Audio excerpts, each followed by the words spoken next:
The leaders in these countries can be of help to you.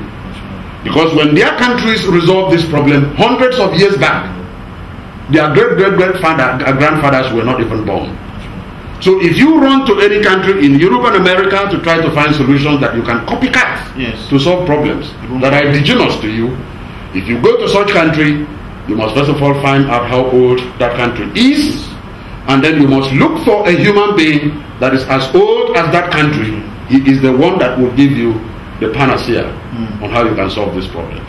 Outside that, the leaders that you meet at any level in any of these countries you run to are only concerned with contemporary problems, because those are their challenges. Issues that they're dealing with. These other rudimentary aspects of problems that we face, basic problems, are our own problems. Like light. You cannot tell an American government, how can I put light? Yes, it's the same thing as requesting from American government that it should suspend going to the moon. At the time they are thinking of how to create life in the moon, so they can shuttle their president and their parliament to safety. From when you try to make the world uninhabitable and unsafe for them, you are running to him and asking him to stop that process and to come here to Nigeria and teach you how to show respect to your president. It is unthinkable. Yes, that's true. It's really unthinkable.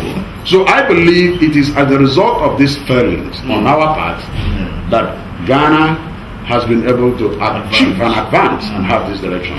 I believe also that if we see this problem as being serious enough and something that concerns us and bothers us, we can actually sit down and devise a means and then overcome this human element in us before we think about advancement. And unless we overcome it, certainly speaking, the cracks that I have seen in this country will continue to fissure at some point. Another explosive question, Your Excellency. Ibrahim Badamasi Babangida is getting into the race. He has actually shown indications that he's going to contest. But there's been a lot of protests and indignation regarding his ambition. What do you think about him contesting this presidential election in 2011? Well, I believe every Nigerian has the right to put himself up for election. I believe it is a right that is enshrined in our constitution, and so everybody who intends should actually exploit it.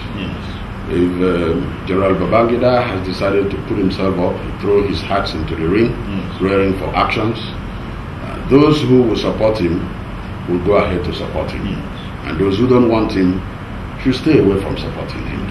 I believe it is an exercise of his fundamental right as a citizen of this country that he has decided to contest the elections. And beyond that, it is my belief that a good democratic polity can only be ensured if well-meaning Nigerians participate in the electoral process. Certainly, the likes of General Babangida cannot simply sit down and watch, and we expect that we are going to suddenly find ourselves wake up in the morning to witness a good and sound political atmosphere in Nigeria. Surely he has to participate. But since democracy gives us the privilege to either say yes or no, to make a choice, and the choice must be a result of our autonomous thought, then I think there is nothing wrong if he chooses to contest. The decision to vote for him should be individuals, and any individual who does not see him fit and competent should forget about it. But on the whole, I am seeing that it is also associated with the social character of our country. The tendency to always attempt to bring down one other person is growing by the day. And many people, politicians, feel that your growth is dependent on the extent to which you can bring down the other person. So blackmail has become a cornerstone of whatever we do in politics, which is very pitiable and sad. So I hope we will not allow such tendencies to blur our visions and place us in a situation we will not be able to come out and make sound decisions as to who should be a better president for this country. But I also agree that the basic underpinnings of democracy have not yet been put in place in our country. That is why we continue to have all these kind of tendencies. You see, for instance, if democracy requires that you make a choice between two things, the premise is that you must know enough to choose. That's right. But how many Nigerians really do know enough to choose?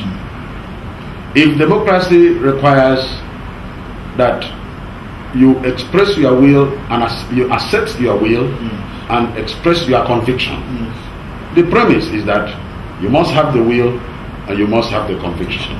But how many Nigerian politicians have the will and how many has conviction?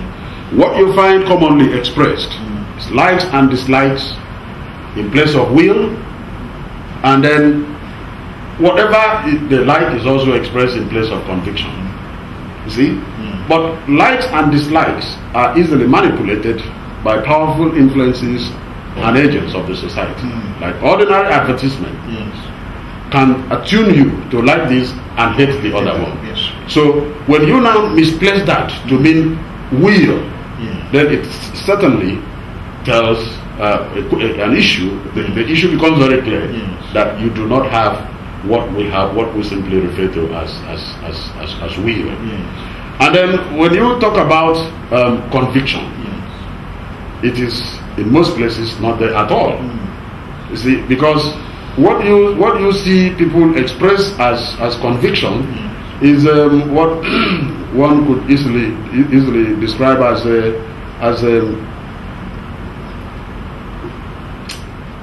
is definitely no conviction. Definitely no conviction. So those basic underpinnings that we need to put in place on which democracy could grow are not there. You see, in its original form, democracy itself was not considered the best form of government. In its raw and original form, in those countries where the system of government started, the society first of all had to be liberalized through some form of